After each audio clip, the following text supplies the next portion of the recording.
Hi hello నమస్తే welcome to okay TV. నేను మీ భవాని. ఇక్కడ మనం ప్రస్తుతం అయితే ప్రజావాణి దగ్గర అయితే ఉన్నాము. ఈ ప్రజావాణిలో ప్రజల కష్టాలు మేము తీరుస్తామని చెప్పి వాళ్ళు ఇక్కడికి ప్రజల్ని రమ్మని అన్నారు. కానీ ప్రజలు ఇక్కడికి వస్తూనే ఉన్నారు, ప్రతిసారి వస్తున్నారు. మరి వాళ్ళ కష్టాలు ఏంటిది అనేది తెలుసుకుందాం. అన్న ఎక్కడి నుంచి వచ్చారన్న?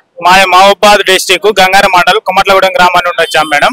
ఏ సమస్యతో వచ్చారని ఇక్కడికి? మరి గత ప్రభుత్వంలో సెకండ్ విడత దళిత బంధు రిలీజ్ చేశారు మేడం. అందులో మా గ్రామం నుండి లిస్ట్ లో పేర్లు వచ్చాయి అన్నట్టు.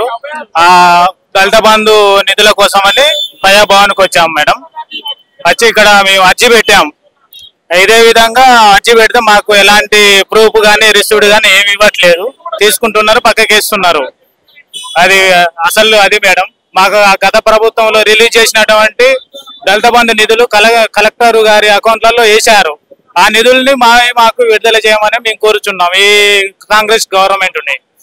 మన ఎప్పుడైనా మీరు కనీసం మీ ఏరియా ఎమ్మెల్యేలకు కానివ్వండి, లేకపోతే కలెక్టరేట్ కానీ వెళ్ళి సార్ మా దళిత బంధు మాకు ఇవ్వండి అని చెప్పి మీరు అడగడం జరిగిందా? అవును మేడం. అదే విధంగా మండల ఆఫీసులలో ఎంపీడీఓ గారికి ఇచ్చాం మేడం. అదే విధంగా కలెక్టర్ ఆఫీసులలో గ్రీవెన్సీలలో కలెక్టర్ ఆఫీస్కి కలెక్టర్ గారికి ఇచ్చాము. అదే విధంగా ఎస్సీ కార్పొరేషన్ ఈడీ గారికి ఇచ్చాము.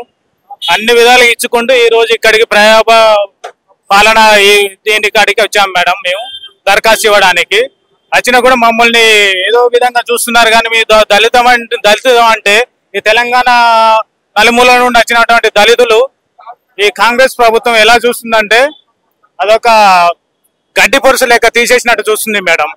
దాదాపు 1500 మంది మీరు వచ్చారు కదా, మరి ఇంతమంది ఒకేసారి తల్లి రావడానికి గల కారణాలు ఏంటి?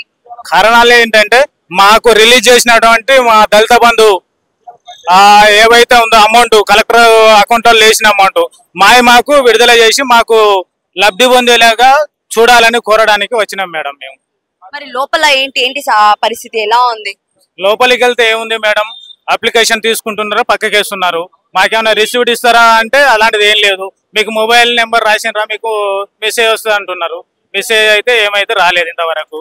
అంతే మేడం, పట్టించుకోవడం అయితే లేదు. లేదు. ఇలా ఎంత మంది వచ్చారు మీరు? దాదాపు 1500 మంది కదా, ఎలా వచ్చారండి అందరు అంతమంది?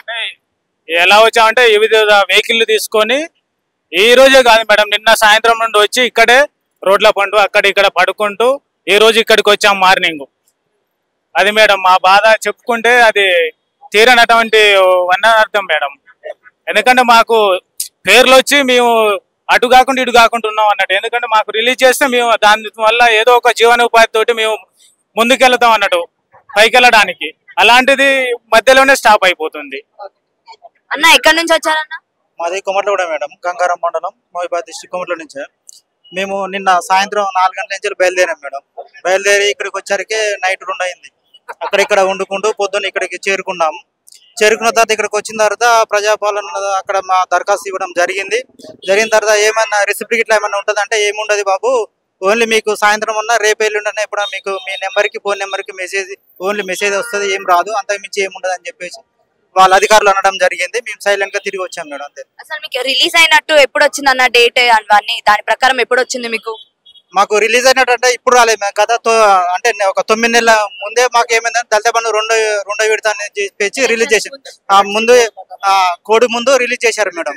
రిలీజ్ చేసిన తర్వాత కొంతమంది పేర్లను కూడా సెలెక్ట్ చేయడం జరిగింది. జరిగిన తర్వాత ఆ ప్రాసెస్ లో ఎలక్షన్ కోడ్ వల్ల రాలేకపోయింది. మరి ఇప్పుడు మీరు కావాలని మీకు కావాలని మీరైతే గొడవ పడుతున్నారు కదా, మరి ఖచ్చితంగా మీకు ఇస్తారని మీరు అనుకుంటున్నారా ఈ ప్రజా ప్రభుత్వంలో? అంటే ఇస్తారని కాదు, మా పోరాటం చేస్తే కంపల్సరీ మేము అనుకున్న నిధులు సాధిస్తామనే ఆశతో మేము అక్కడ వచ్చినాం మేడం. అన్న మీరు ఎక్కడి నుంచి వచ్చారు? మేము గంగారం మండలం మహబూబాద్ జిల్లా నుంచి వచ్చినాము. మాకేంటంటే గత కేసీఆర్ ప్రభుత్వం మాకు ప్రతి నియోజకవర్గం నుంచి 1100 మందిని దళిత బంధు స్కీమ్ కింద సెలెక్ట్ చేశారు.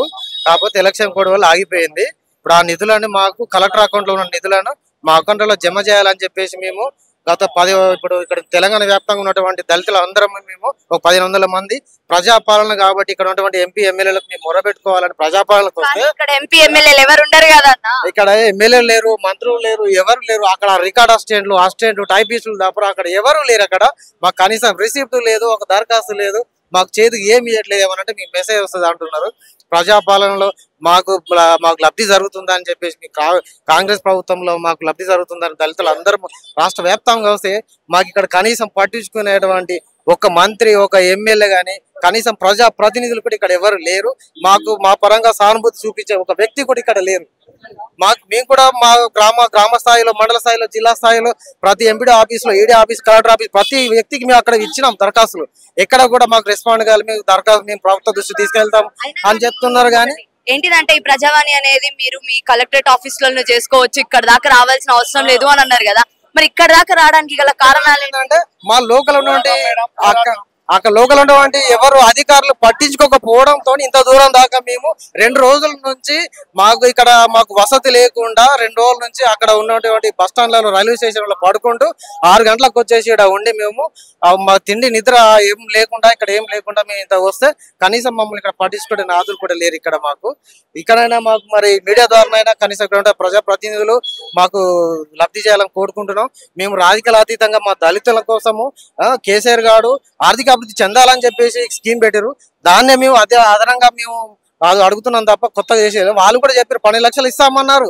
దాన్ని ఇవ్వండి, మేము కాదంటే 20 లక్షలు ఇచ్చినా మేము స్వాగతిస్తాం. మేము అట్లా 10 లక్షలు ఇస్తా అంటే ఇక్కడ రేవంత్ రెడ్డి బొమ్మ పెట్టి ఇక్కడనే పాలాభిషేకం చేస్తాం. మేము కేసీఆర్ ఇస్తే కేసీఆర్ కూడా చేస్తాం. మేము అందరికి ఇచ్చారు. కాకపోతే ఏంటంటే ఎలక్షన్ వల్ల ఆల్రెడీ ప్రతి అకౌంట్ లో 3 లక్షలు ఉన్నాయి. కానీ ఇక్కడ వచ్చేసి గవర్నమెంట్ మారడం వల్ల వీళ్ళు కనీసం పట్టింపు లేకుండా ఉంటున్నారు. కాబట్టి రిలీజ్ చేయాలని చెప్పేసి మేము ఇక్కడ మొర్ర పెట్టుకుంటున్నాము. మా యొక్క బాధని ఈ మీడియా ద్వారా తెలియజేయాలని చెప్పేసి కోరుకుంటున్నాం.